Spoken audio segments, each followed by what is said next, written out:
Welcome back to the Silver Screen Podcast, where we spill the tea on Hollywood's most glittering gambles. And today, we're diving into the high-stakes world of underground poker with Molly's Game.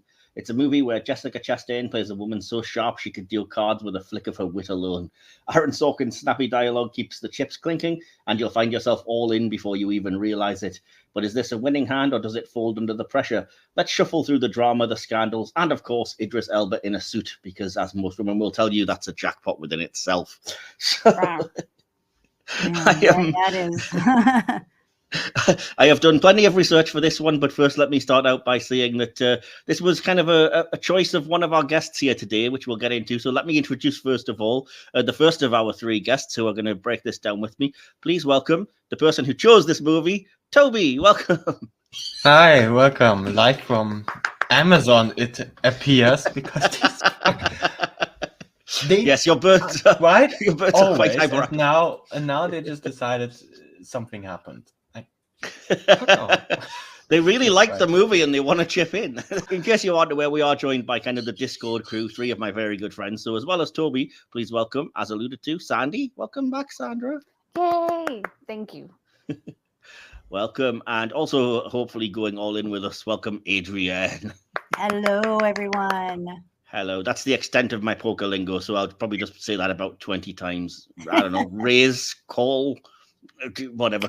So, anyway, as I said, we are here to talk about the movie of Molly's Game, but I have had a very deep dive into it because I got way too interested in the story, and I have read 90% of the book as well, so we may end up discussing some of the realities of it and some of the things in Molly's own words, potentially, if it's related to the movie, but we're here primarily to review that. So with that in mind, as we always do, I'm going to start by asking everyone if this is the first time you saw the movie, or if not, what you kind of initially thought of it, and when did you first see it? So Toby, I'll start with you, because I'm guessing you're probably the one that I can confirm has definitely seen this before. I watched it in cinema, actually. It was very late cool. night. I think it probably was even just midnight. Just a mid view. Wow, It wasn't okay. like it wasn't like oh, it's release day and that sort of stuff, but sometimes happens with like Marvel movies. It was just random at 1 midnight. It was the only time the movie was running for some reason. Yeah. Maybe it was just because I was too late to the party and it already ran at normal times weeks earlier. I don't know. But I saw the trailer and wanted to watch it, so I'm just like, okay, I'm going to go at midnight. Who cares? I have time. Okay. Yeah, that's fair enough. Because I was kind of curious, if you don't mind me asking, what was it that kind of drew you to the film and what made you want to watch it? Was there are you particularly a fan of Sorkin or any of the actors? Did you know the story? What was it that lured you in? I think I probably just saw the trailer like before a different movie and thought, oh, that looks interesting. I want to watch it. I mean, that's Cool. always what happens with me and movies. Like, I barely know people. Yeah. You could ask me, who are the actors? I'm like, I don't know. And even worse for directors. Like, Fair enough. We'll come over to you then, Sandy, and ask you, is this the first time that you've seen this movie? It is. Yes, I saw it several weeks ago. Actually, when my parents came over and stepdad was fixing the dryer, and I usually put on something for me and mom to watch, and I was looking for something that we both enjoy. And I remembered actually that Toby had suggested this film, and we all promised we would check it out, and I was the last one. And so I put it on. Oh, I weren't? Okay. And so I put it on, and I was like, oh, really got drawn into it. I didn't expect to. I had been putting it off because I didn't do any reading on it. And I just didn't think it was a subject matter that would draw me in. But I was wrong, and watched it all with my parents, and then just watched it again recently and got even more from it. Yeah, it feels like it might be the kind of thing which improves on a second watch, because no, you wouldn't have been the last one. I literally watched it like a week ago, well, 6 days ago, I think, in preparation for doing this podcast, because I knew that the time had come and I'd finally was able to. I've just about finished all the editing and work that I've got to do. So like I said, I watched the film, and then about 2 days ago the book came, and I've been compelled to almost finish that in 2 days because it hooks you in. It's a very quick read. But anyway, enough about that. So without spoilers, then your initial reaction when you saw the film, was it positive or negative, or kind of in the middle? It was kind of in the middle. Okay. because I didn't watch the last like maybe 40 minutes. My parents had to leave, and then I went on, moved on to other things. And then when I sat down and watched it again, when I got to the ending, it was surprisingly a piece that many other critics had their only issue with the film is actually what brought it home for me. Wow. Oh, I think the ending was the best part as well, I have to say. So, spoiler alert for that. But fair enough. So, yeah, what about you then, Adrienne? Was this the first time that you saw the movie on Toby's suggestion? Yeah, Toby had been asking about it. Had we ever seen it? Had we ever seen it? And I looked it up because he was talking about it, and I said, "Oh yeah, that movie." But I knew that there was a movie about it, but I had never watched it at all. Cool, fair enough. I have to say, I had actually bought the movie before Toby suggested it because it was on sale. I think it was in one of the Amazon sales for like £2 on Blu-ray or something random, and I was like, oh, I'll buy it. I'll give it a watch sometime. But I don't know if I would have done if Toby hadn't suggested it. So at least that gave me, at least it was on the shelf ready, and I had an excuse for buying it in that. Yeah, case. that's cool. So, it's like, oh, I got it right here. Absolutely, yeah, cool. And was there anything that drew you in particularly, or any kind of what was your first experience? Was it more positive or? For sure, I probably wouldn't have been intrigued at all if it was not a true story. Yeah, the fact that it's a true story just absolutely sucked me in, and I happen to love Idris Elba, so that's amazing. But also, I was completely addicted to The West Wing for about 5 years. I just kept watching all my favorite episodes over and over and over. So I love Aaron Sorkin. I never watched The West Wing, but I adore Studio 60 on the Sunset Strip, which got like 12 episodes, I think, before being cancelled. But yeah, I mean, we'll talk more about Aaron Sorkin. I'm sure that will come up. So yeah, what else is there to say? Except we're going to jump into looking at Molly's game, and we will start, as always, with a behind-the-scenes section. So I'm going to be the one doing this because normally it would be DK, but he's not here. Because he clearly, he chipped out, or I don't know, what would you call it? He lost all his money and ran off home. He folded. Oh, he did not. Okay. Folded. There we go. Oh, that's the one. We miss you, DK. He'll be back, don't worry. I'll mention that when he's back at the end of the episode. But yeah, so I'm going to jump into the behind the scenes. Apologies if it's not as good as DK's normal dulcet tones. But yeah, just to give you some background then, Molly's Game is a 2017 American biographical film, as we said. It is written and directed by Aaron Sorkin. It's his directorial debut, but he has written movies before, most notably The Social Network. Quite famous, and the movie is based on the 2014 memoir of the same name by actual Molly Bloom, which, as I said, I almost read. The film is based on the true story of Molly Bloom, an Olympic-class skier who ran the world's most exclusive high-stakes poker game and became an FBI target. In the movie, Michael Cera's character, Player X, is a composite character based on celebrity gamblers including Tobey Maguire, Leonardo DiCaprio and Ben Affleck, but mostly Tobey Maguire. During one of the earlier poker games in the movie, one of the players can be seen wearing headphones. This is presumably a nod to Leonardo DiCaprio, who, according to the book, wore headphones and listened to music while playing during Molly's early games, supposedly so as not to be distracted. Idris Elba's character is a character who does not exist in real life or in the book. He's kind of a composite of various things, but Aaron Sorkin didn't even interview any of Molly's actual lawyers. He kind of wanted this to be the one fictional element and represent Sorkin's point of view in the movie. His character works for the fictional law firm of Gage Whitney. Gage Whitney, also called Gage Whitney Pace, appears multiple times in Aaron Sorkin's work. In The West Wing, Sam Seaborn worked there before joining the Bartlett presidential campaign. I'm sure Adrienne knows all about that. Studio 60 on the Sunset Strip and The Newsroom also mention the firm. So yeah, that's basically all I've got, because like I said, there's not really a lot to this without getting really into things, because it is a very incredibly accurate true story. So we'd be talking about the events of the film, I think, if we dive any further.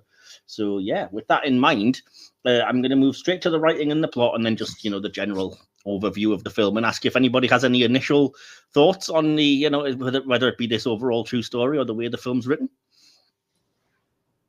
I always forget how much I love Sorkin's dialogue. Really? Okay, fair enough. Are you a fan of like The West Wing or something like that in the past as well? No, more like A Few Good Men and some of the other things he's written. I didn't know he wrote that one, but okay. Yeah, and I didn't watch all of the West Wing. I don't really remember it, and I didn't really watch many of his other shows. But there's a few other things I'm just not bringing to memory right now. But that's one of my favorite things about this film is the witty, snappy dialogue. Yeah, that's fair enough. I'll be honest, it's one of the things that kind of didn't really work for me in the film because it just seems Sorkin is fantastic, don't get me wrong, but at times it feels like he can be a bit too pretentious. And it just feels like it's one of those things where it comes off really kind of cool and sharp and whatever, but nobody really talks like that. So it kind of hurt the reality of the situation for me at times, even though there are a surprising number of things that did, according to the memoir, actually happen. Like the incident with the bagels being thrown at her and stuff like that is apparently entirely true. That did actually happen, which pretty much shocked me, to be honest, that anybody would go on like that. But yeah. Anyway, Toby, you wanted to chime in and say something. Well, now I have several things. Wait a Okay, minute. go for it. So, first I address the writing. The dialogue did work for me in this instance. Like, I kind of get where you're coming from, and in other movies, it from Sorkin, it can be very distracting. I really hated that in I don't know if anyone has seen it here, Being the Ricardos. It was like the Oh, okay. it was based on this like I Love Lucy set, and then it Based was like on Lucy and Desi. the Red Scare thing. Like I don't know the details. I hated that movie. Fair enough. But I think it works here because I mean it's poker. It's supposed to be cool. Like we're playing poker. This whole vibe of this movie is just cool. It works in that setting. It's not so much the dialogue that jars with me. I think it's more the narration because it just seems so like pithy, I guess, and it's kind of like I don't know. It's a bit too proud of itself at times. But anyway, regardless, what were you going to say other than that? Yeah, and in general, I love the structure of cutting back and forth from past to present and way it's done at multiple instances. That's one thing I really like. Definitely. I have a few kind of notes on the themes and kind of the moral questions coming out of the movie. So the first one would be like when it comes to ethics and ambition. How do you kind of feel that Molly's game portrays the ethical dilemmas in high stakes gambling? Is there any particular moment that stood out that spoke to that for you? And do you think Molly was justified in her eventual decision to break the law and take a rake, as it were? And if you need that explaining, I'm happy to do it because I had to look it up. So if you want me to go into how it crossed the line into illegal and what that actually all entails, do say so. I don't know if it does come across the same way in the book, but in the movie comes across at times when there's like someone losing a lot of money and she's like, oh, you shouldn't do that. Like it seems that she just does this little talk more like a role play of I have to do this to be good, to feel good, to have done this, and then by the slightest push, she's like, okay, yeah, good, continue. Yeah. So do you think that her ethics were kind of slipping maybe as she got more, I guess, seduced by the world of glamour and everything? Not really. I think it's more like her ethics were already kind of broken before, but it's just the situation closed in on her, and then she had to push further. Yeah. I think that's. I see. So you think she kind of got in maybe out of her depth, or the situation itself kind of forced her hand? Yeah, and I think that's also pretty much portrayed in the movie, where like the last part before she gets caught, it's really fast. Like the part it starts already when she goes to New York. The pacing picks up. But then at the time where she's like attacked and all, the pacing really ramps up. Yeah, that's all stuff that either isn't in the book or I haven't gotten to yet because, as I said, the book, there's like a 3-year gap between the book and the movie where things were still happening. So, yeah, it's kind of a bizarre one. But yeah, I see what you mean. That was kind of one of the things that also not so much bothered me, but that kind of that I wasn't loving was I didn't find it easy to follow the movie at times. as to what was going on. And like I said, I had to look up exactly what it was that Molly had done that was illegal, or what they were kind of all referring to. I still don't understand the likes of the poker terms and stuff, despite the best efforts to try and make it simple and have the on-screen graphics explaining it and stuff. I was lost completely in that world. So yeah, because it's not something I know anything about. Yeah, okay, I can see that. Yeah, that's fair enough. So I mean, I probably should explain for the audience anyway, just in case anybody doesn't know. The thing that kind of tipped the line, as it were, into illegal behavior with Molly was that she decided to what they call take a rake, which is basically that she takes a certain percentage of everything that people are gambling for herself, which is what they do in professional casinos legally, because they have license to do it in like Vegas or if they're running professional games. But it's actually illegal to do without like a gambling license or something along those lines. So basically, when she decided to do that, because I mean, depending on your point of view, she either had to because she was losing so much money by extending credit, or she got greedy, or whatever your opinion may be, that was kind of what officially tipped it into being an illegal operation. And yeah, from there, I don't really know the whole stuff about, the mob and what kind of all that connected to, because like I said, the movie and book are very unclear about what actually went on there and how that became a huge thing. But yeah, so anyway, ladies, Adrienne or Sandy, any thoughts from any of these things from you? Yeah, I did think that, like you mentioned, she was a bit out of her depth. Really, she wasn't like a card shark, a poker player. She was, a celebrity of sorts, but I think she did those things more to assuage her guilt. But also, she came in, she saw this guy losing so much money, the look on her face. And so she's like, well, let me get you some help. Let me, do this for you. Let me get you a book so that you can learn. Let me get you a coach so that you can learn how to play. While she was being manipulated, things she didn't know that were going on at her table were going on, such as him just kind of using her poker table as a fishing spot for him to get people for his fake hedge fund. Bad Brad, right? That is.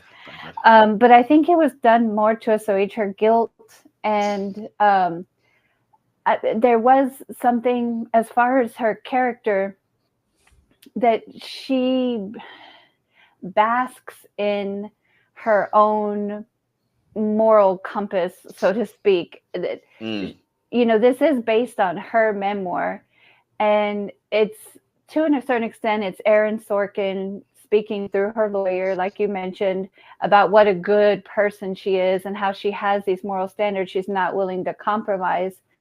But it was, just the fact that she was portrayed as being so selfless. And like now how she talks about how, everything I do is, just so I can do good in the world. I don't know. People don't need to say that. They just do that typically. So it does come off as a little bit egotistic to me. Yeah, I was going to ask about that, was in the extent of kind of, do we necessarily believe everything about the way the film portrays Molly? Because I'll be honest, she's practically sainted, for the majority of the film, and a lot of it is kind of like, I'm not sure I believe any of this stuff happened. Like you mentioned, I think, was it Toby, you were kind of alluding to the idea that when I forget the chap's name, but the guy who's supposed to be going home for his wife's birthday, and he ends up gambling and getting way too far into debt, and she's kind of like, I'll send you home, I'll get you into Gamblers Anonymous, I'll get you some help and everything. There's no mention of any of that in the book. I have a feeling that didn't happen. Basically, I think it feels like that was invented to make her look good in the movie.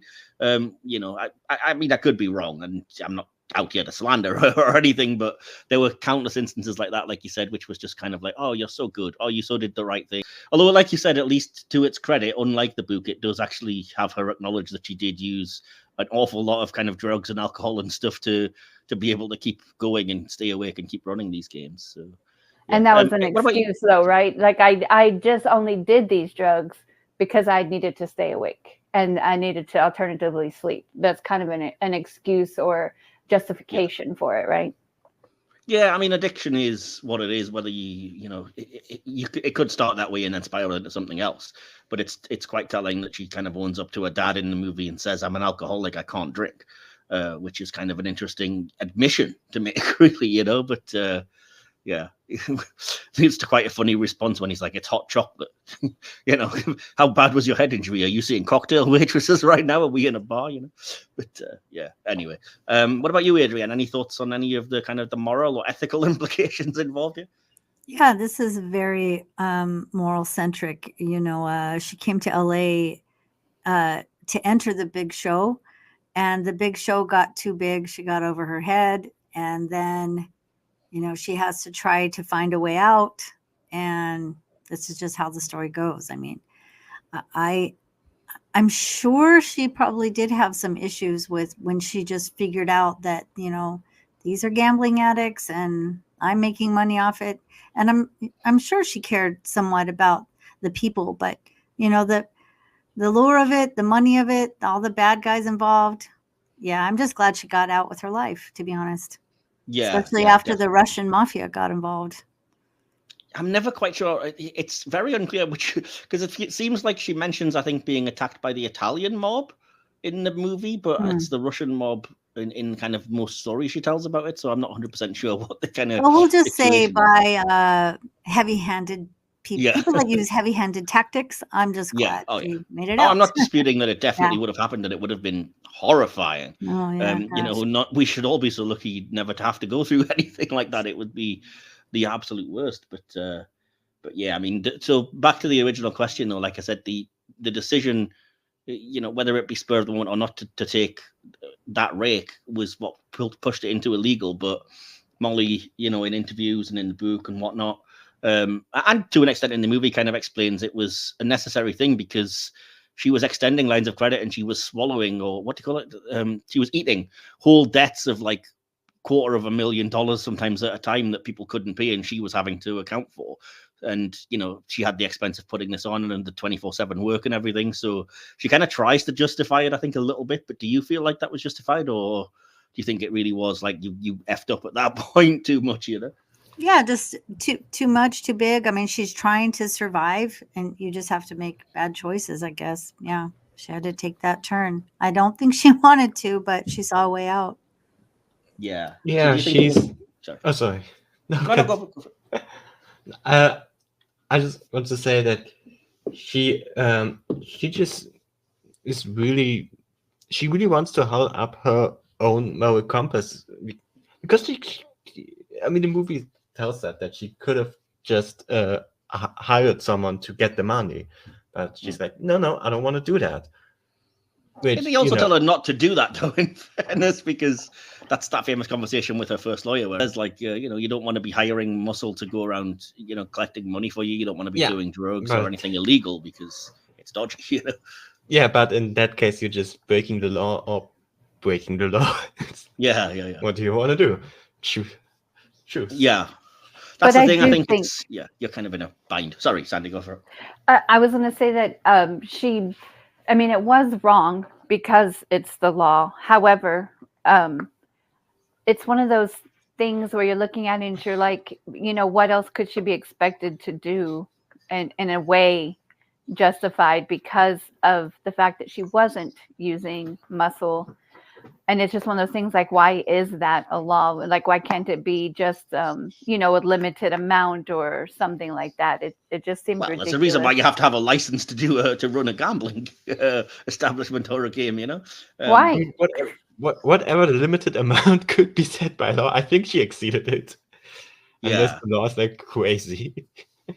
Just one of those things you need a license for. Just like saying, why do you need a license to drive or serve liquor or whatever? You just do. It's the law.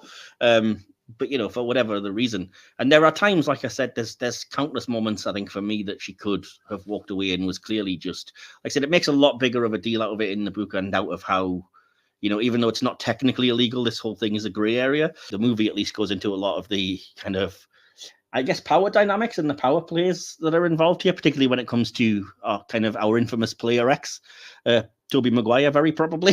So, as I said, in the course of my research, I found out that it wasn't actually technically Tobey Maguire who took away the poker game from Molly. It was one of the other players, but that supposedly, so Molly says, he did actually call her to gloat, just as happens in the movie, and laugh at her and say, you're truly effed because of it happening, even though he wasn't the one actually doing it. So do we kind of feel like, how do we feel about that power dynamic? Do we feel like there's a gender thing going on there, or is it, famous person and not famous, rich and not rich? How do you feel about these dynamics and the way they kind of play into the story? Who should I ask? Let's ask you first, Sadie. I think it's a big deal that at least, certain famous people are alluded to and that we can look them up. That actually was a lot of the allure and interest to me, like how Adrian said it was a true story. It was less that than salacious details on these celebrities or, financial geniuses. Yeah, although it has to be said, the movie is accurate in what it says, that she never names anybody who wasn't already public knowledge because of the Bad Brad kind of Ponzi scheme case. So they'd already been named, and she presumably knows a lot more about a lot more of the other people that she isn't telling for whatever reason. So yeah, make of that what you will, I suppose. But like, how do you feel with regards to what happened to her in losing the game and the way that this, like, we will call him Player X lest we get sued, and how this Player X kind of handled himself and what he did? I was just as incensed as she was. I think I was just so angry that, like, it's not like she didn't, while some elements of it came easy for her, she put in the work. And even though she did kind of steal this game from someone else, those people she didn't make anybody drop that guy. I think everybody was kind of fed up with his attitude. Yeah. So it just made me angry that he just could take that away from her so easily. Yeah.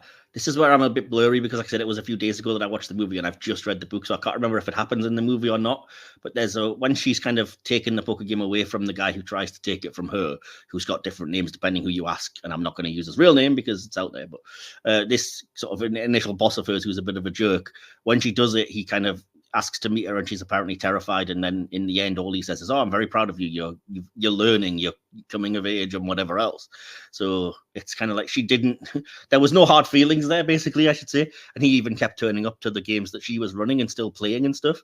So it's not, I don't think, necessarily the same situation as, like you said, when it's being stolen from under her by this Player X, who, let's be honest, is portrayed in both book and movie as just using this to effectively ruin lives for shits and giggles, I suppose, for want of a better way to put it. It's not because he needs the money or wants it. He's getting off on the thrill of just, upsetting people and winning this imagined kind of power play. That says a lot about, like, what is this power trip in this guy's head? What is this, like, imagined thing where he's in competition with everybody? And like you said, I mean, it would take a psychologist to analyze it fully, but is this a gender dynamic thing, or is it just, he's a insecure person that wants to rail against the world? How do you feel about all of this, Adrian? I don't think it was gender. I think if he likes to ruin lives, he likes to ruin lives. Some people have a small little non-sexual based sadistic chunk of themselves, and maybe that's what it is. I mean, maybe Toby, or not Toby, or any Player X, maybe somebody had issues as a kid. Who knows? But yeah, as an adult, he definitely said, if it's true that he wants to ruin lives, he tried to ruin hers too, and other players. So I don't know for sure about, well, we don't know what happened or what didn't, because it's all Molly's account, but certainly the book has the same scene, which I really like the scene as it's portrayed in the movie, where he basically bluffs his way into winning by just going, "Look, I've got you beat, man. I swear, I wouldn't lie to you. I wouldn't." And he has absolutely nothing and just basically was, "Fuck you," and then walks off. That's my picture. Yes, I loved that scene too. Exactly, yeah. Which apparently, like I said, according to the book, did happen. So maybe it did. I can believe it. And by all we're going to give that love to Michael Cera, though. Yeah, he plays a good part, but so hurts my tummy, when people are mean to each other, even though it is like a poker game and you did it on your own. I just wish everybody would be honest. Well, there's never going to be that in a poker game, but I think, like you said, this Player X certainly brings things to a bit of a horrible new level. And like I said, there's instances that Molly mentions in interviews and in the book of this player waiting until he's, really won a horrendously bad hand from somebody that they, couldn't afford to lose or whatever. And even though it's technically, their right to walk away, he was just doing it to be mean and kind of like, I've now cost you $100,000 or whatever. I'm going home. I'm not going to give you the chance to win it back or whatever. And like she says, like it's his right to do that, but I don't think it was necessarily ethical. Right. The casting is interesting though, because there are lots of people that look like certain people who aren't named in the movie or in additional information that you can find online. And I have to wonder if she had a hand in the casting at all. Or, as you said, supposedly she worked very closely with Sorkin and might have, told him the names privately on condition that he never share it. And he, or whoever he kind of tasked with being the casting director, was like, we can allude via some of this casting to some of the people that were there. But certainly there's lots more names. There's even a character that looks like Zuckerberger. I mean, it's just uncanny in some situations. That might be more of a kind of Aaron Sorkin, patting himself on the back sort of reference, maybe. I mean, we started talking about it, so we might as well carry on. The portrayal of real people in the movie, it includes obviously Player X that we've talked about, and a lot of people that are named previously. So how do you feel about this portrayal of these people? Do you feel it's fair? Do you think it reflects on real life events accurately? And were you intrigued by it, I guess, is the big question. Toby, we haven't heard from you in a while. What do you think about all this? Well, I mean, I don't know most of the context of real people, because famously I don't care about celebrities at all. Right. Okay. Like everything I know about them I learned by accident, or someone forced me info that I didn't want to know. So that wasn't part of the appeal for the film. It wasn't like you heard. No, I didn't go to the movie and somebody forced you to learn about stuff you don't want to know, all the drama in these people's lives. Celebrities are actually not like us. Well, not when they're, this particular brand of, that's so far removed from us. Like I said, film, book, and stories, mention private jets, yachts, and everything. This is a world we'll never, ever see. I mean, hundreds of thousands of dollars that is being bet and lost, at a time. I don't want to spend too much longer on the writing, because I think we've talked a lot about. I will just add that when you were talking about the non-linear story structure, that it does keep the pacing for me going very well. And I think it's one of the reasons that it is easy to sit down and think, I'll check this out, and then get immediately drawn in. The pacing is just so good, I thought. Yeah, also, fair enough. I think it offers the breathing room in between because the past scenes are very fast paced, and when we're in the present, it's like in this, like the dialogue is still in the fast pace a little bit, but in general the scenes are more calm, you can have a little breathing room. You can maybe even reflect on this little portion you saw, and that's also part of what I think makes this pacing work. Yeah, personally for me, I think it just keeps it interesting, because I was surprised to learn that the book starts in the same way roughly as the movie does, with Molly basically being woken by the FBI raid and the sheer juxtaposition of this insanity that she's kind of like, I think you've made a mistake. I'm just, a 26-year-old woman, and don't hurt my dog that's in the other room. What is this about? And then says literally in the book, I got handed a piece of paper and couldn't see beyond the top of the page, which just said United States versus Molly Bloom. I have no idea what this is about. But yeah, so I mean, hooking you in with something like that, or the skiing accident, which again isn't mentioned in the book and is very, I think, over dramatized maybe in the film to a point that it's made more of a big deal.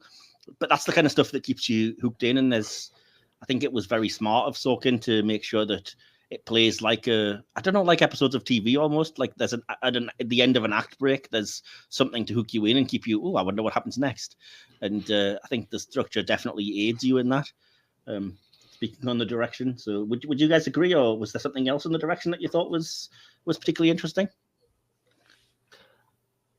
I mean, in general, I think they're looking at what other people are saying. There is a general agreement that Sorkin should not direct his own scripts, and I would say I agree with this on the other two movies, but I think the direction in this movie is actually not that bad, and it's I was It's just 'cause also- I think he's a better director for me than he is a writer.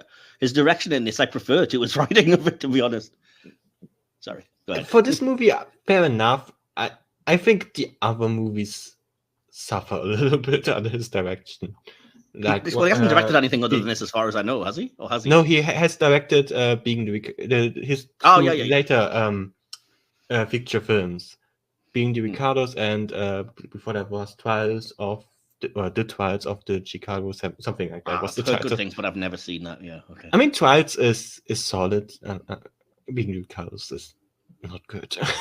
Yeah, fair enough. It's boring. It's so... I mean, part of it is also that I just didn't care about the topic. Yeah, that- well, That's also a thing with biographies. If you think just don't that's- care about this person, then That's it's kind of where this movie lost me at times, was that, like I said, when it started displaying a world that that is so far removed from me that I'll never understand or see. And I'm not just talking about playing the poker, I'm talking like the rich celebrity lifestyles and stuff. I was like, I just don't care. I'm glazing over because this means nothing to me. This might as well be, somebody living on the moon for all of the connection it has to my life, and I'm not interested in it. Though I can understand how people might be, but yeah, those were the parts that was kind of like, yeah, I just want to get past this, to be perfectly honest. But yeah, no, I liked the. As I say, we'll move on to the direction because we've talked about the writing enough, and I already did start. So, did you guys ladies, you haven't kind of chimed in. How did you feel about Sorkin's direction, and do you feel like the non-linear narrative and the kind of rapid dialogue and the narrative pace? Do you feel like it's a positive or a negative? And Sandy, again, you've already mentioned you thought it was obviously it's what kept you hooked in. So, Adrienne, how about you? How did you feel? Yeah, it kept me hooked in. It was just like West Wing, and I totally loved that part. I just loved it. I was Yeah. like, oh, wow. Okay. Because it's a long movie. So it was, Yeah. I liked it. Loved the dialogue. I know we touched on it there in the beginning, but I did like also how she was able to pull literary draw References like the literary Crucible. references, like bringing up Circe and stuff like that, because she was educated, just like when in the club in the very beginning, when her first jerk boss hooked her in, he's like, look what I got, and look at you, you're just a waitress, without Yeah. knowing that she'd already gone through college, was looking at law school, that she was breaths away from being an Olympic champion, which is very that's all- condescending. No, that's all absolutely true. And like I said, other than the fact that walking away from skiing was her decision to make because she wanted to focus on other stuff. But like you said, she is absolutely, an intelligent, incredibly driven woman. She'd have to be in order for any of this to happen. There's definitely talent involved, But does that say more about her ambition in the regards that it was kind of a poison chalice for her because it pushed her a little bit too far? Or do you think it's just part of who she is and, she better live with it and maybe just put it to better use? Both, probably. Both. Yeah, fair enough. I think, that's probably the fairest way to put it. But yeah, I mean, for all that I don't believe necessarily all of the kind of saintly stuff, it's impossible to deny how, like I said, intelligent and sharp. And I mean, even just watching interviews with her and stuff, the real Molly, she's not dumb and she's not, lower class scum that you can look down on as much as she might be from a middle class family. And there And probably if was a it's lot true, of that. So. She also relied on and lifted up women along her way Yeah. too, if that's Oh, yeah.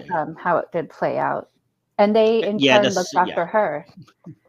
There's a lot of mention of, I mean, she And- says it's not so much lifting up because she does mention she kind of used them to shore up her business, but there's a lot of like bringing in Playboy bunnies and women that she knows can, lure people into the games, particularly fish that'll lose a lot of money. But they were she would never intelligent see them as mistreated well. though. They were completely. intelligent as well and Exactly. had their That- own things to bring to it. I wanted to say that as well. I don't care if this is real or not, but I really like that the movie showed how these other women she had, which were mostly like beauty pageants and models, or like people that are often said to be dumb and stupid and just and that she showed, at least for some of them, obviously not for all. This movie has a runtime, how they can actually bring something good to the table, to this quote unquote company, to this game, because there's like one of them. It's been a week since I watched this, but one of them is doing some like hacking, not hacking, but like background checks, and like she's doing something very tech. Let's just say They that. said she she was could like code, coding. and Yeah, she she could could code. run Writing background code, checks better than the TSA. Yeah. Yeah, Yeah. and I really like that, regardless of if this is accurate, that she had a person like this. Like this is if it's an addition, this is an addition I support. Yeah, I know what you mean. I can't speak to the accuracy of it. And it hasn't come up anywhere else I've seen when I've been researching. But I mean, it sounds plausible, and if not, like you said, it's a good kind of thing. And I believe it about Molly as a character, that she, like I said, she protected women an awful lot. You know, a lot of the time in her games and stuff. Nothing.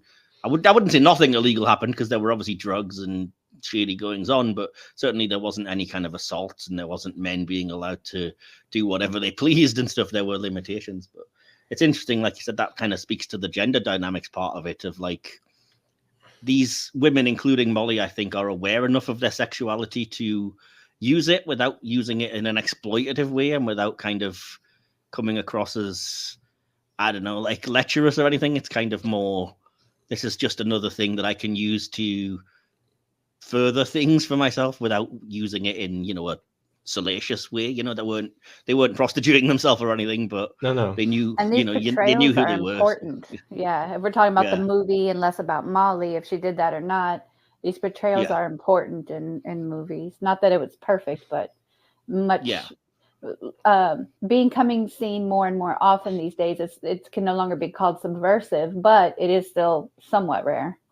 Yeah, I mean, it's unusual for a movie to let women be attractive, you know, sexual creatures, and not be portrayed as like, in order to be good, you've now got to, you know, be wearing your turtleneck cardigans, your glasses, and your hair up, and only be this. And you know, this movie isn't really one that's interested in doing that thing. So you've got to kind of give it points, I suppose, for that, and because you would never have gotten far in the whole glamour world if that was the case either. So there's got to have been a degree of that. But yeah. Mm-hmm. Well, back to the direction, as I said, because we were kind of starting with that. I loved a lot of it. Like I said, I actually think Sorkin was stronger for me as a director than a writer here. Like, I love the kind of the chiaroscuro, you call it, the use of shadows and stuff during that initial arrest scene. I was kind of really hooked in with that. I absolutely adore the way that Sorkin portrays the LA scenery, because he makes it look just as kind of alluring and captivating as it must have been to Molly. And it really does look beautiful in this film. It's all framed at the best kind of times of day and looking gorgeous and everything. Yeah, or even Molly like overlooking the city on the top of the cliff or the mountain, and the way it looks kind of gorgeous, all sprawled out there. Or yeah, I mean, is there anything that kind of stood out from you in particular, like visuals or cinematography, editing? Any of you guys? Toby, I'll ask you first, because you probably know more than most on this. I mean, one thing that I really love is the way the poker scenes are shot, where it's like you have different viewpoints and it's really fast and changing perspective, so it's not like changing perspective, static exactly. camera. Yeah. Exactly, and they kind of have little editing time jumps in between, so it's not like real time and we just have changing perspective. No, they cut out all the dead air of these poker scenes, and that makes them really fun and engaging and exciting. And I think that's what the movie wants you to feel. It wants you to be also enamored by this world as she was. Yes, definitely. Yeah. Maybe for different reasons, but still. Yeah, and I think to your point, the camera often does kind of take in her point of view, even if she's in the shot of, like you said, looking at this, and even if they're not fully understanding, just seeing the allure and the sights and sounds and understanding enough of what's going on when it comes to somebody bluffing or the big stuff that you can kind of comprehend. Even if, like I said, I didn't love a lot of the scenes, I have no interest in poker. So even despite the best efforts to make it look exciting or put little graphics to explain what was happening and why this was important, I was just like, I could not care less. Really, I apologize, but I couldn't. I mean, I like poker. That's fair enough. Yeah, not playing for money. Please don't. I don't play for money. Yeah. But privately, like with friends or like online for non-money. That's fun. Yeah. Oh, fair enough. I just have no interest. Fair enough. What about you, ladies? How do you feel about the direction in general? Is there anything that stood out? Or I for sure love the cinematography. I loved all the pictures of Southern California, Hollywood Mhm. area. When she pulls over real fast to take that call, I'm like, okay, that's Fountain Avenue. I mean, it looked to me Oh, like exactly that's what I thought it was. Like, oh, I've been down there. Like, wow, I forget okay, you live near there. beautiful. That's Well, hilarious. yeah, it's just the views. It's exactly what it looks like. And That really is like another world to me, and I forget that's probably like around the corner to you. I know it's like I'd say a half hour, maybe. If I'm in traffic, it might be a That's little around more. the corner. Yeah, I Yeah. guess. Yeah. So I'm like, oh, this is pretty cool. Yeah. Yeah, but that's very well shot of a scene. I mean, and Hmm. not that it's direction, but I think a lot of the kind of costuming, hair, makeup, styling, and stuff is completely on point for the movie and has to be because there's a lot of reference by Molly to how like she completely changed the way she looked, and I think Hmm. you can tell a lot about where we are in the narrative, which helps the non-linear thing by how Molly looks as well, because Yeah. the more kind of different she I looks to natural, I suppose. exactly. I wrote down the names of the costume designer, her makeup Oh, cool. designer, and her hair designer to give them full cred because that Thank you. is one of the amazing things that to me about this movie. Just you can absolutely tell exactly what's going on by exactly how she is dressed and how she looks. Yeah. And of course her acting is great. Mhm. Anyway. Oh, completely. Yeah. So, how do you have the names handy? Oh, sure. Sorry. So for costume design, I'll give it to Susan Lydell. For makeup, it's Linda Dowds. And hair, it's Stephanie Ingram. So yeah, they, Well they done, all did it ladies. fantastic. Yes, I they have to did. say, it's not a surprise to me that all three of those are presumably female. So, Yeah, that was really cool. Yeah, I loved that yeah, part. that's cool. Yeah, and I fully agree. I think it looks, whatever you think. And I mean, not just the women in the movie, as I said, Idris Elba's sharp suits and stuff, or Oh, yeah. the way that the kind of celebrity guys are made to look like specific people. They invoke in your mind, like, oh, I bet that's such and such celebrity because it looks a bit like him or whatever. Even if Right. they were, the kind of people that only ever walked in baseball cap and sweats or whatever, you can still be like, that's who that is. And Well, the it's money funny, guys like, look like money guys, and the mob guys Yeah. look like mob right. guys. Well, right. Well, it's funny because like you look up the makeup department from the movie and it has hairstylist to Miss Chastain and hairstylist to Mr. Elba, like all these cool stuff. And I Yeah, was there like, usually oh, is on any big movie. There's usually right. like They have personal their assistant to own, the big right. star or whatever. So Right. yeah. When you talked about the cinematography and Mhm. how warm and inviting actually Yeah. those poker games were, and how they kind of highlighted how good of a hostess she was, how comfortable she made them feel. Like she even mentioned to that one guy who said he was in love with her. She's like, I'm like the anti-wife. I encourage your gambling. I encourage your bad habits. I don't, talk bad about you. I make sure you have the fancy alcohol and cigars and snacks and pretty things to look at, like Yeah. And I mean, makes as herself look a Susan, certain way as well, So but it was as very you said, inviting, yeah, absolutely. That's the movie point. As you style said, wise. Also, yeah. also I really like the differences between the hotel suite for the celebrities and then was it also hotel suite for like at least the room for in New York for the bankiers and mob. They were, I mean, they were both welcoming, but in different ways for different people, and I really like Oh, that. she was difference. renting out like the best of the best suites in the kind of hotels of LA to run the game. And she had some So I in think her home, she mentioned early on in New York. Yeah. So Oh yeah, she anyway. said like she had the lower rent, lower buy-in games at her home. Yeah. To talk about the more unpleasant part, which is the kind of the assault scene, I suppose, on Molly by the member of the mob. And I have to say it shocked me because it came, I wouldn't say out of nowhere as such, given the nature of what the narrative says, but it was quite surprisingly brutal. And, Sorkin deciding to frame it the way he does and film it in slow motion to really emphasize the brutality, I think made a huge impact on me. And, then just seeing Molly, alone in darkness in what is literally her darkest hour, just in shadow, kind of weeping, I suppose, was a bit of a shock to my system, but certainly powerful and effective. How did that scene kind of hit you guys? I felt the same way. Her driver betrayed her by even getting her into this circle, by introducing her to these guys. Her doorman betrayed her by making sure she would open the door thinking it was the packages. There's all that betrayal. And even though she had the tables turned on her like that before, she was always physically safe. Even when people were losing their cool in her poker room, in her poker games, she was never injured. It never crossed over. She didn't use muscle to collect debts. Like, she was staying away from this circle of violence. And it was, other than almost kind of being hit by a thrust bag of upon her. bagels, just to clarify. Yeah, she ducked though. She missed that. He She knew did she duck. had good reflexes. But it was just as shocking. Yeah, it was really shocking. It was really brutal. I think also because, I mean, of course, it was a man. They weren't going to send over a hit girl. But yeah, it was just very brutal. And that she didn't want anybody to know. She recovered by herself, that there was no justice for her. Mhm.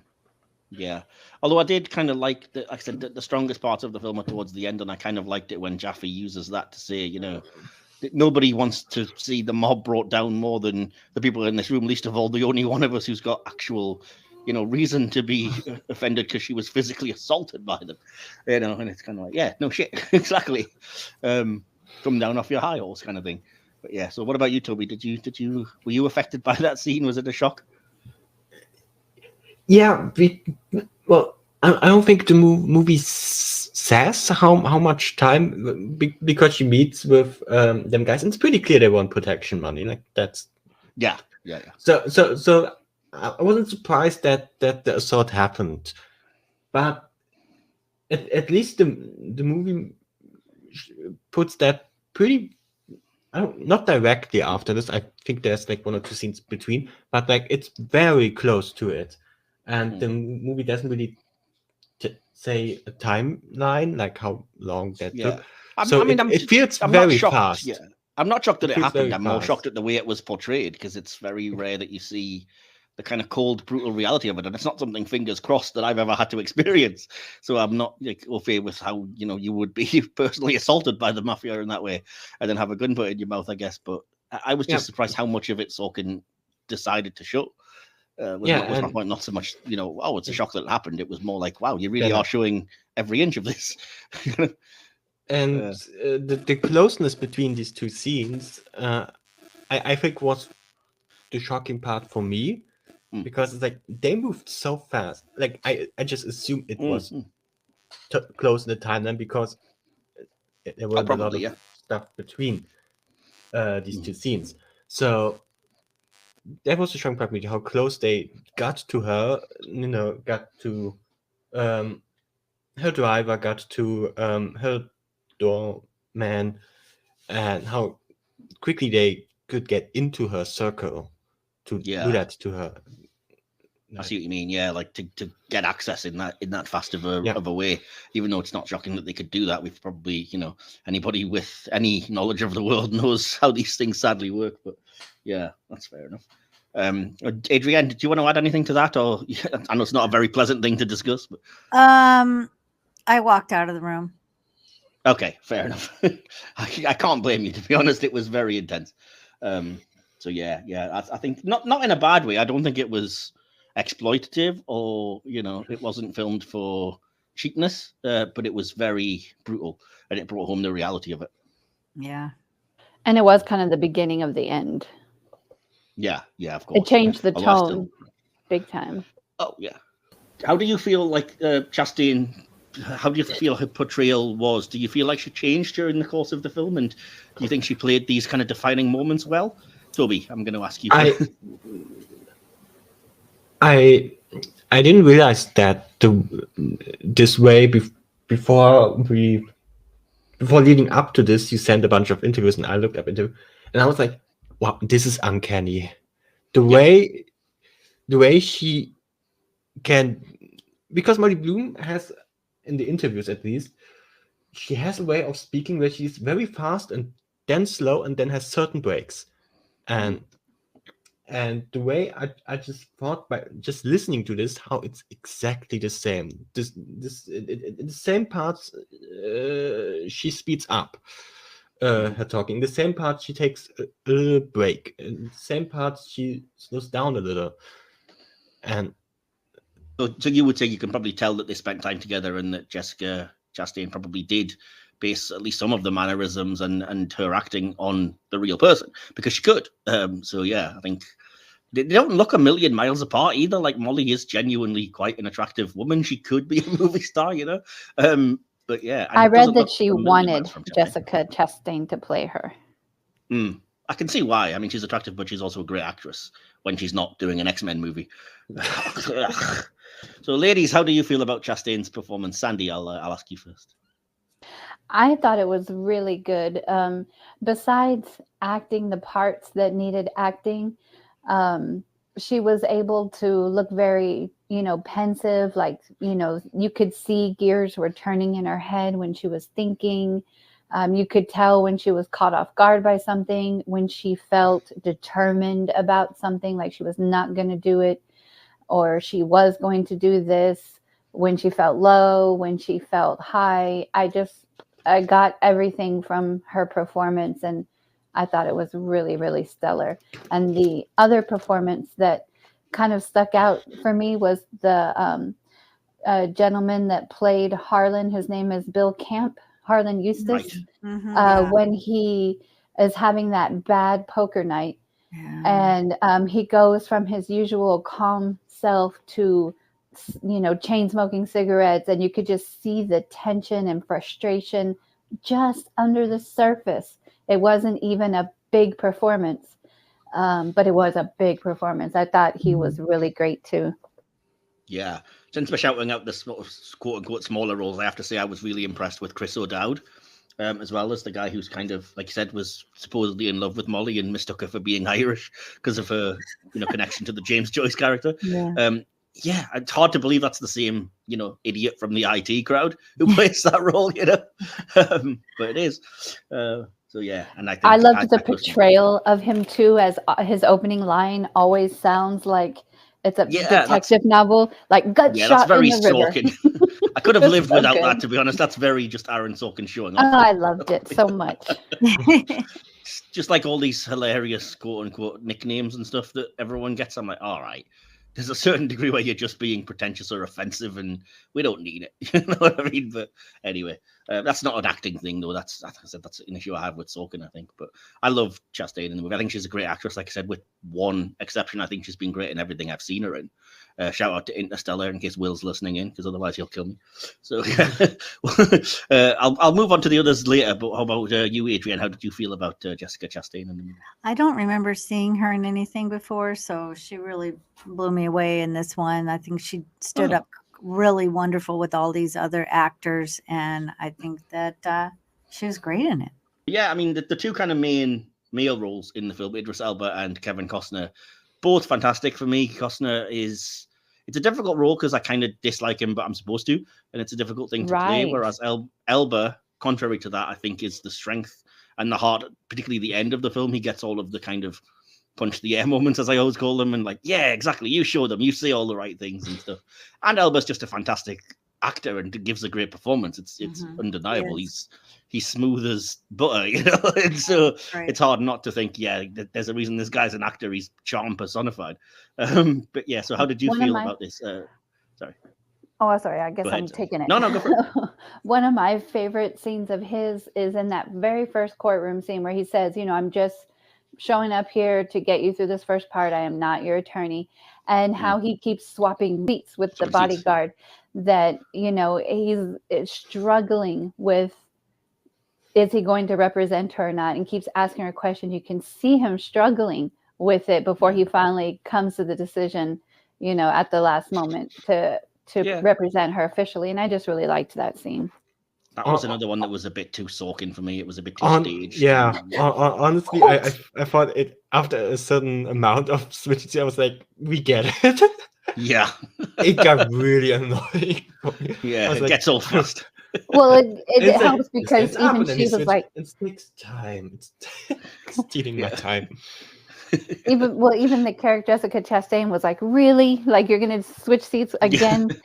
So that, Yeah. I was dismissed also really unclear what had finally sold him on the idea of taking the case, because I didn't really hear what was being said. And he asked her why she didn't sell her debt sheet. She had all that money. She obviously needs money. Why didn't she sell her debt sheet? And she said, because I wasn't sure.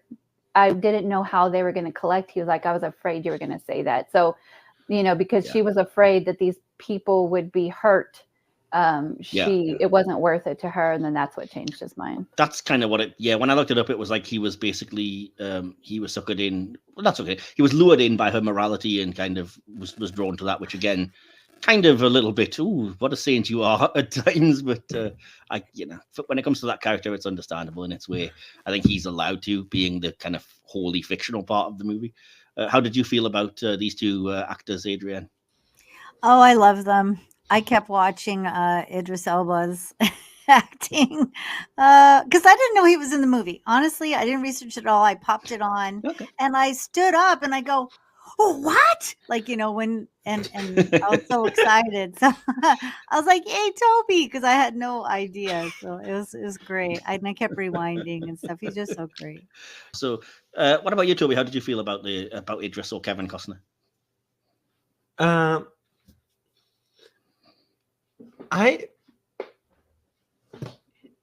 mean, all the praise to Idris Elba, and I want to agree with everything that has been said, but I think Kevin Costner is so amazing in this scene at the end, in the park. You know what I'm talking about? Yeah, it's a great scene. It's a fantastic scene. Yeah. You almost forgive him for being a jerk dad. Yeah, it's got my favorite line in the movie, that scene. Well, don't say it yet, because we always ask that at the end. But yeah. Oh no, I always forget that this is happening. Every time the same. Well, that's your little warning then, because I don't know how many times you've been on this. You should know it. Yeah, and I will always forget. It's becoming a running joke at this point. Fair enough. So yes, Andy, you didn't really mention Kevin Costner, but I know that you particularly were affected by that sort of father-daughter psychology session, I guess you could call it, impromptu on the bench at the rink there at the end. So any thoughts from you that you wanted to add? Just that it was very cathartic, and while her motivations weren't exactly ever really clear, even to herself, I think, and I had mentioned that's what really kind of brought the film home for me. It was just about her growth, and I mean, she was never really as smart and intelligent as she was, and she never really seemed very introspective. And just like kind of like the meeting of those two worlds, her drive, her ambition, with almost like unlocking a secret key of being able to see her motivations laid out so plainly, and the service that did for her. And some very strong words I've seen from her in interviews that are almost like should be embroidered on a pillow or something. She's just learned so much, been through so much, and adding in that bit about herself that she was probably blind to most of the time, because she didn't want to hear what her father said. She always fought with him all the time, but then, like I mentioned, he was like the key to unlocking her real potential. I just thought that was this really good scene. Yeah, so you appreciated the kind of, obviously that was, well, it was key to her personality, as you said, whether it be real or not, it's key to the character in the film's journey and personality and self-discovery ultimately at the end. So yeah. It is, and a lot of critics didn't appreciate that scene. They said it felt out of place. That at first they thought she was hallucinating her father being there, which I didn't get at all. Well, at first I thought when he showed up, in the rink with his head over, which causes her to fall, I did think that was hallucination. But when he's sitting there talking to her, I no longer thought that. It was one of those things where I was like, there's no way this happened. It would be way too much of a coincidence for her to walk out at this particularly stressful time, have no money, trade, expensive gloves for skates. And then at that exact moment, her dad just happens to be there. I'm like, there's no way this happened like that. I mean, they probably did have that conversation, but it was very like cinematic in the way it's presented that I don't believe it was that particularly. Right. Right. What's the word I'm looking for? It wasn't that lucky, I suppose. It was that fortuitous. Of course, yeah. but it also would be boring for a movie to just have Yeah. a call that's like, let's meet up. Then, Yeah, like a call from your dad. Let's come round and we'll have tea and sit on the couch. It's not as exciting, is it? But yeah, fair enough. The last thing I want to mention then, because we haven't really mentioned it in terms of the acting, very quickly, shout out to Joe Keery from Stranger Things, who plays a very small role in this, but I thought was very good. Trust Fund we Cole. I recognise- like Yeah. that. Yeah. Yeah, and we kind of have to mention. I've got to say, I feel bad saying this, but we've got to mention Michael Cera, who I think was woefully miscast in this film. I do not know what they were thinking or what they saw in him to portray this, I don't know, complete jerk of a character. Because maybe it's because that supposedly the people that it's based on, or the person that it's based on, is kind of has this affable, charming front and this kind of Exactly. That's why I young, think. Yeah, but for me, he didn't sell it because he didn't have any of that edge, and I just, I can't not see like the comedy guy or the young son from Arrested Development or whatever, and I'm just kind of like, I don't buy any of the harsher moments here with this actor. I think he could have cast I somebody did. better. When he had Yeah, that so feel free to conversation with disagree. her, like maybe we should look at capping your tips, and Mm. that's $10,000 that didn't go into my pocket. It's my money. I found it very believable, despite seeing him in other things. I saw only this character in those moments. Okay, so yeah, any last thoughts on anything before I move us to the kind of audience thing and then our kind of favorite moments in conclusion? Can I go back to very earlier in the conversation, and so someone said that the scene with where she speed up changed the tone of the movie, and I do want to add, it not only changed the tone, it also completely changed the pacing of the rest of the movie, mostly because the movie got really fast at that point.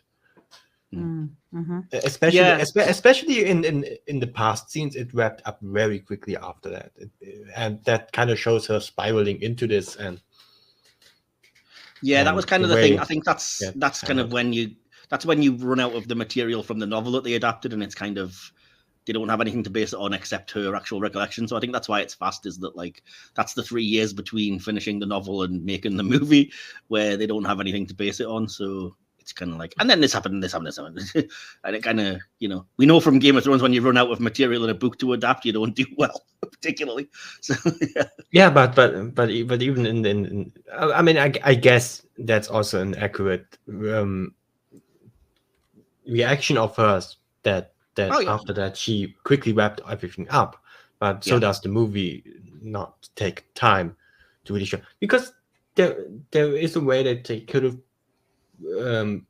made more of this whole FBI thing, and could have prolonged this, but they chose not to do that. They chose not to really get into that, but instead really show how she's panicking and how she's wrapping everything up. And then at the end,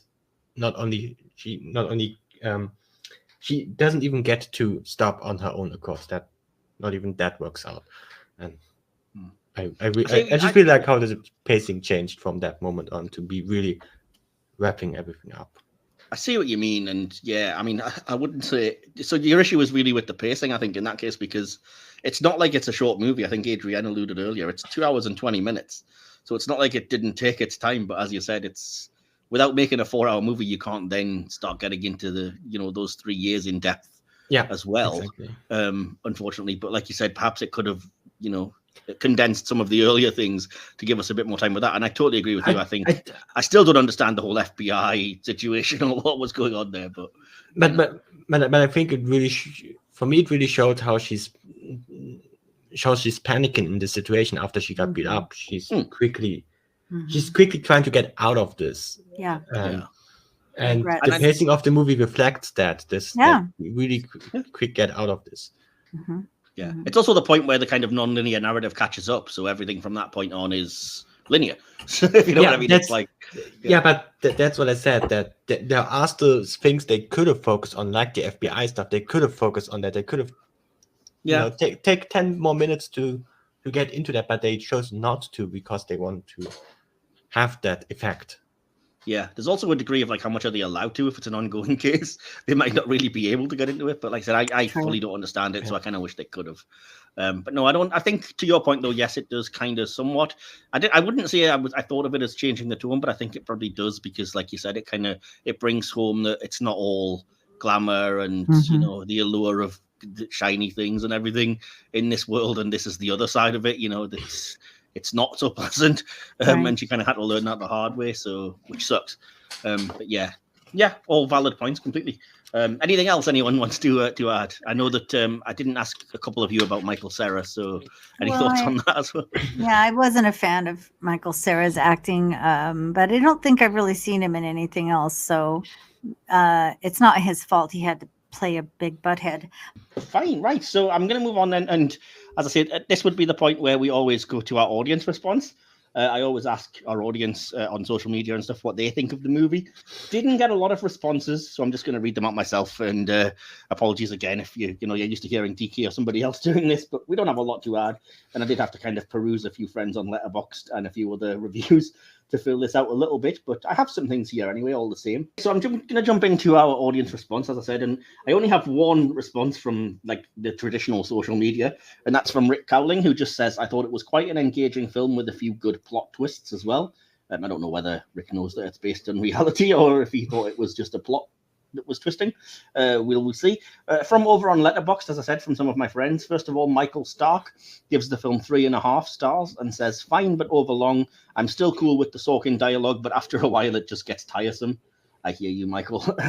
Alec Greer gives it 4 stars and says, a solid drama with outstanding performances from Jessica Chastain, Idris Elba, and Kevin Costner. Agreed. Citizen Chris gives it 3 stars and says, in Aaron Sorkin's feature film directorial debut, we got the outstanding writing we've come to expect of him. Rapid fire dialogues, detailed explanations, comparisons, and clever lines make a movie about poker games more captivating than you think. Jessica Chastain is at the top of her game, and this is her show. She's the driving force, and she delivers the lines in virtuoso fashion. Her scenes with Idris were electric and eye-widening. If you don't know poker, it's very easy to get lost in the poker portion of the film, which makes Molly's game run longer than anyone might like. Yeah, I hear you for the end part there. PLD, my friend Paul Denuzio, gives it 4 stars and says, pretty much classic Sorkin. I'd put Chastain and Elba together anytime. Their give and take with Sorkin's dialogue is golden. Is there anyone that can play an unlikable character yet make him likable easier than Kevin Costner? I have no idea about the truth. If someone has more invested in the truth of Molly Bloom, they may hate the film. Not being a naive person, I'm assuming the film, based on a book written by Molly Bloom, is going to put Molly Bloom in the best possible light. I just don't care because I'm viewing it as a story. With that in mind, it succeeds in giving me interesting characters in interesting situations. The only drawback I must point out is Michael Cera. I like Michael, and I understand his role was basically as Tobey Maguire, if rumours are true, allegedly, but he just took me out every time he was on screen as not being believable in his role. Overall, though, a good film. It won't win awards, but it's a fine watch. Kind of agree with you on Cera there. And finally, a slightly longer one by Mark S. Sanders, who reviewed this on his own blog. I've condensed it a little. He just says, despite being a little distracted by a drunk patron sitting next to me, I thought Molly's game was very good. It doesn't measure up to The Social Network, and I feel justified comparing the two because the sharp, fast dialogue follows what appears to be an intentionally similar narrative from writer and here director Aaron Sorkin. Sorkin, in his directorial debut, uses great techniques for film editing to match the beats of his dialogue. His opening voiceover of Jessica Chastain as Molly describing the ultimate worst sports experience will get your heartbeat racing. It draws you into the film right away. None of these actors were the worst options for this cast. I just think the film could have used more appropriate performers. There was more apt talent out there, I'm sure. Idris Elba is great, however. He's blessed with an awesome Sorkin monologue in the third act of the film, and he hits every note. Agreed. A great script, a great story worthy of being a big screen film, and it got me interested to learn more about the real Molly Bloom, including reading her novel. Yeah, me too, Mark, as I said. So yeah, that's all of the feedback we got from the audience on this one. So it is that time where we put all of us on the spot, but none more so than Toby, who keeps forgetting to do this, by asking our favourite character moment in line. At least I do in mine. I know DK doesn't in his cult classics as much, but I like to do this in my reviews. So I'm going to go around and ask for everyone's favourite character, first of all. I'll go counterclockwise so that Toby can go virtually last and give him time to think. So first of all, who was your favourite character in the film Adrienne, and why? Molly Bloom is amazing. Well done. Okay. Is that all you have on that? Yes. Molly, amazing. Cool. Right. What about you, Sandy? Taking the if a favorite character and favorite line are tied, I am gonna go back to Chris Dowd because I just really liked his lines coming, sounding like a detective novel, and that gut punch on the river. I thought that was so funny, and probably my favorite one from him is where he said, "There's a poem, a famous poem about thoughts left unexpressed. Two roads emerged from the woods. Do they explode? I don't know. You like poetry?" And I just thought that was It's the way she responds. I did until a couple of minutes ago. Yeah. I thought that was really good, and I just love that character was given that idiosyncrasy to make him somewhat endearing. Yeah. So Chris O'Dowd's character was your favorite, yeah? Yeah, of this, besides the obvious Molly Bloom, which we've talked a lot about. Yeah, that's fair enough then. And what about you, Toby? I'm gonna go with Molly Bloom, just because I think the portrayal is just so well done, and I'm surprised that she didn't get more accolades of this performance. Like I get why this movie didn't win like Oscars as like best movie or something. Like I totally get that this maybe isn't the kind of movie for that, but I think her portrayal was so good. I think she should have nominated for something. And I said, even though I now know that he's not real, my favorite character was Jaffe. Because he's a moral guy, a good dad, which we haven't talked about. I like the way his interactions with his daughter, and he recognizes goodness and innocence, whether it's kind of real or not. So yeah, what was your favorite scene or moment in the film, Adrienne? Well, I really liked the scene where Idris Elba is talking about, "Do you think I'm a good father?" Yeah. And she says, do more, keep going, because she talks a little bit about her own life. I just love that part.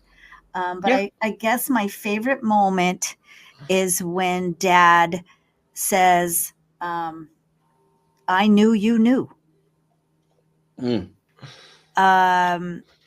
He remembers seeing her as a 5-year-old, maybe probably her expression of seeing him in his car with his mistress. Yeah. And that was really heavy for me. I thought Kevin Costner really just, that one moment was so great. Yeah, I can see that for sure. Sandy, what about you? Again, my favorite scene, I did bring it up earlier. I talked about all my favorite stuff, I think, but that scene in the courtroom with Idris when he was trying to decide to take her case or not, and kept switching sides with her, and he knew like this was his last moment to really make this decision, and it's almost like he did want to take the case before he knew about it because he suspected she was good, and his daughter was also telling him, "You need to read her book, you need to read her book," and she was a hero to his daughter. But it's like he was giving her every opportunity to convince him until he was. I just thought that was a great scene. Yeah, fair enough. Cool. And what about you, Toby?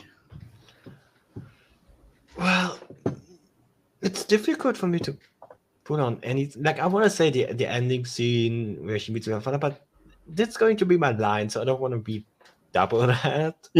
Fair enough. I think I'm just going to say, like, honestly, most interactions with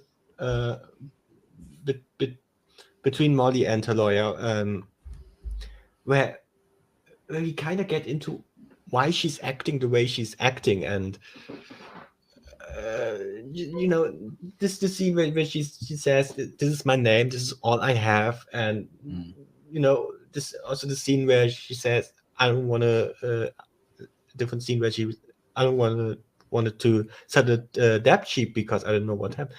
I just think every time they interacted in a way that highlights why she acted the way she acted, these scenes together are my favorite scenes. Awesome, that's well put. I'm going to accept that because you put it very well, and I can see where you're coming from. I was just very basic. I literally just said the father-daughter therapy session on the bench next to the Oh, ice rink. yeah. That's my Totally. favorite I scene. can totally Yeah. see that. It's going to be my line, so Yeah. I'm not It's going not to. mine, and fortunately, so I have got a slightly different line than that, but I can see why you would. Yeah, so what was your favorite line then, Adrian? Still just the I knew you knew. That was my favorite line. Got you. And have we had yours already, Sandy? We did the poem.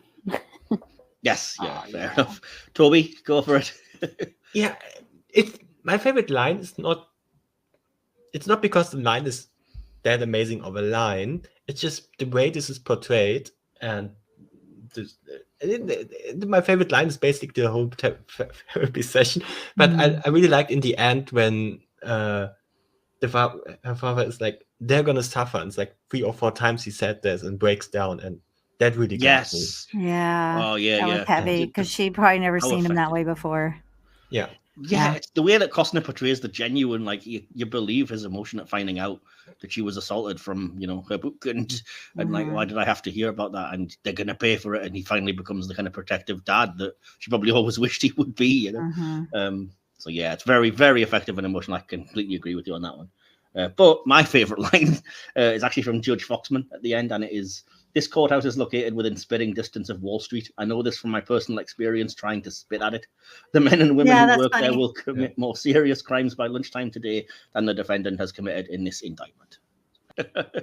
Well, our chips are all in. We've called, and it's time to show our hands.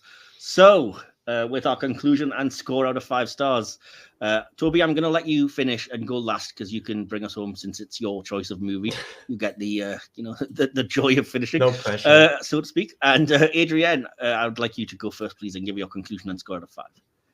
I was really glad that I watched this movie because it was a true story, and now I'm all intrigued and keeping up with these people and all the stuff that they got involved in. I give it a 3.8 out of 5 stars. So very random. Okay, I highly recommend the book in case you hadn't already guessed from the amount of times I've mentioned it. But yeah, fair enough. What about you, Sandy, then? I really appreciated this movie's themes of failure and getting back up, because that's something I also struggle with, is being like just afraid to take risk or take chances because of that fear of failure. And so I appreciated that from this film, and also the positive portrayals of women in general. But it's just not really a subject matter I'm super interested in, and I'm trying not to let that color my thoughts of my ultimate score, because I thought the dialogue was really good. How it was shot was really good. I like the casting all the way through. And so I give it a 3.8. Same as Adrienne. We are twins. We had no idea that was coming. Awesome. We didn't. And I kind of zoned out for a second. So that's a surprise. I didn't know we both got 3.8.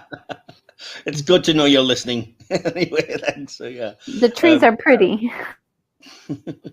I know cats are cute. I know I say this a lot, but apologies for my long-winded conclusions. I will get these down eventually and learn how to, be succinct. But I just No said, way, you make it interesting. We like to thank hear you. them. I'm not sure if the audience agrees, but we'll see. I said a bit of a mixed bag for me, this one. I'll be honest, for a lot of the runtime, it was hard to find anything that was going on all that interesting, as it simply wasn't remotely relatable. I glaze over at the mention of poker. I've never seen the sums of money that were involved, and the glitz and glam on display are something I'll never see. The script also leaves a bit to be desired. It's often long-winded and pretentious, and honestly, it's not that easy to even understand what the heck the specifics of the case here even are. The film is also, in my opinion, horribly paced, far too long, and focused too often on the wrong things. But that's the negatives out of the way. On the positive side, it's beautifully directed, especially for a first-timer. The performances are all great, but particularly Chastain, who carries this film on her back. It's also compelling. I really wanted to understand. And honestly, the stuff about Molly the person was far more interesting than the case against her, and where the film truly shined, even if sometimes the almost saint-like elevation of Molly was rather difficult to believe. The ending was very emotional. I just wish the whole film had the same impact as the last 20 minutes or so. All that said, I enjoyed watching it, don't regret it, and can see myself definitely watching again sometime, as I'm at least interested in this true life story. There'll be people I suspect who love this, but it just didn't quite connect that way with me on this first watch.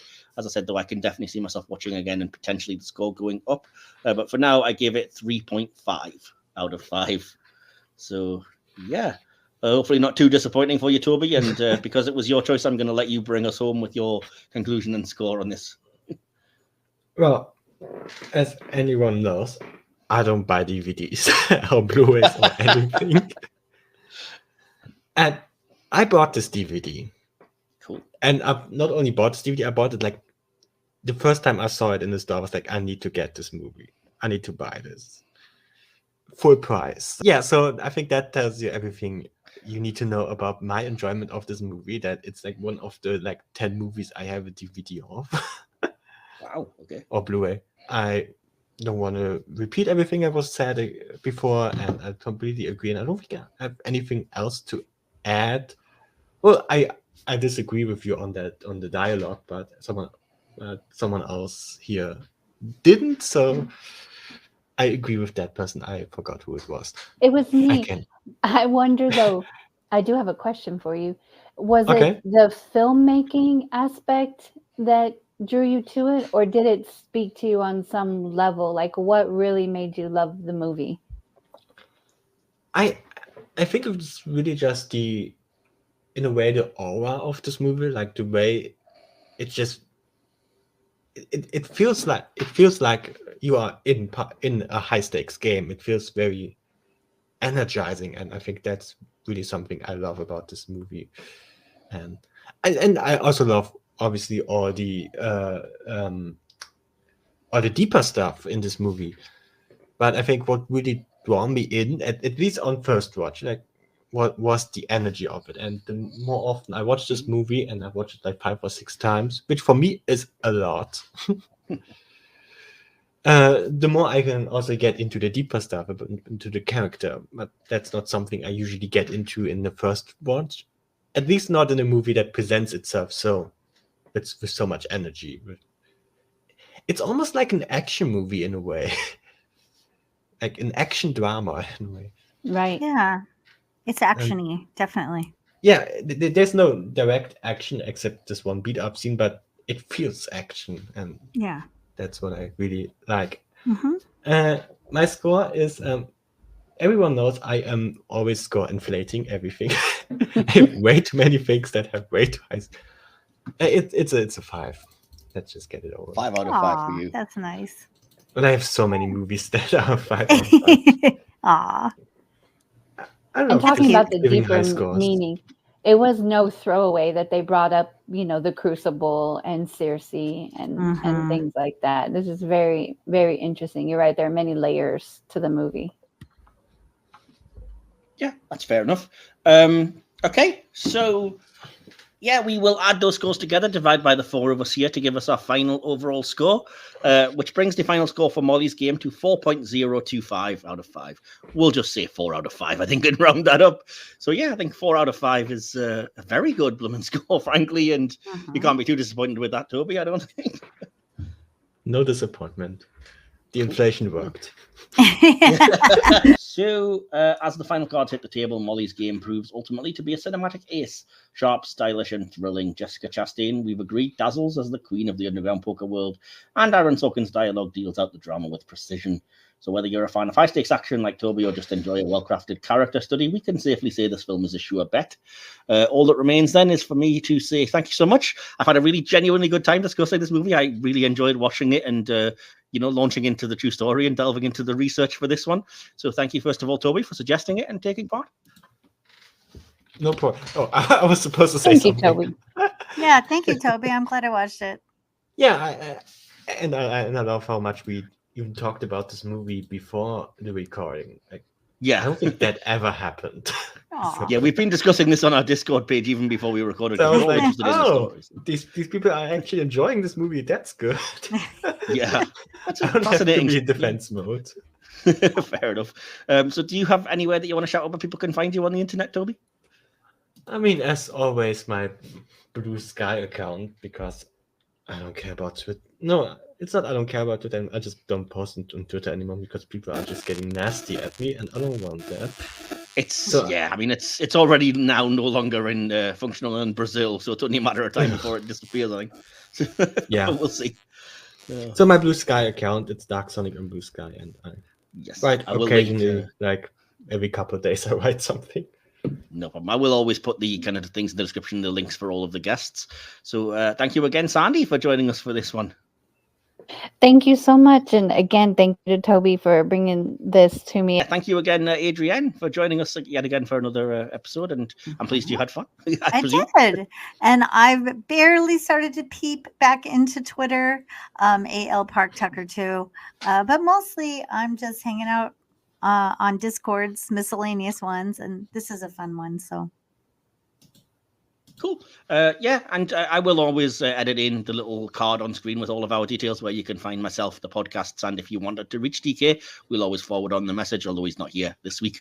But yeah, hopefully you've enjoyed that, and feel free to comment if you have your own opinions, even though you didn't contribute to the audience response. Feel free to, contribute after the event, or maybe you want to watch the film and then let us know what you think. We would be glad if we've kind of turned you onto this and pointed you in the direction of a film that you also are interested in. Happy to discuss it with you on any of the social media places or on the YouTube comments. And personally, you can usually find me around in the same places. It'll be in the link tree in the episode description, all of my personal social medias as well as the ones for the podcast. So hopefully, as I said, you've enjoyed this discussion. I thought it was really good, and hopefully it's been compelling. And even if you haven't watched the film, maybe you've enjoyed. We'll wait and see. Join us again, because we're always coming out with new episodes. I believe our next episode after this is going to be one of my cinema classics. We're going to be looking at the classic original King Kong, the second of our monster kaiju crossovers. Closely followed by looking at the third part, the original 1954 Godzilla. So a couple of huge monster things to look forward to there. And then in October, DK is hitting us with his month of monsters. And I will leave that hanging as to what that's going to entail, because lots of surprises. And we are going weekly, so there's lots of episodes, everything hideous and macabre. So come back for more of that in October. Sounds fun. Awesome. And thanks again to my guests. Thank you if you've made it this far listening. And we'll see you next time. In the meantime, remember, you don't want to break the law when you're breaking the law.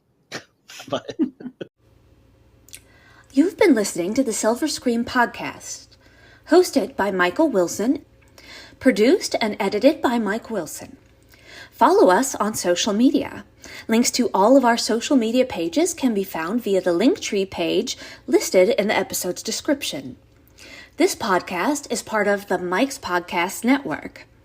You can listen to this and our sister podcasts on all good podcast providers by searching for Silver Screen Podcast or Mike's Podcasts.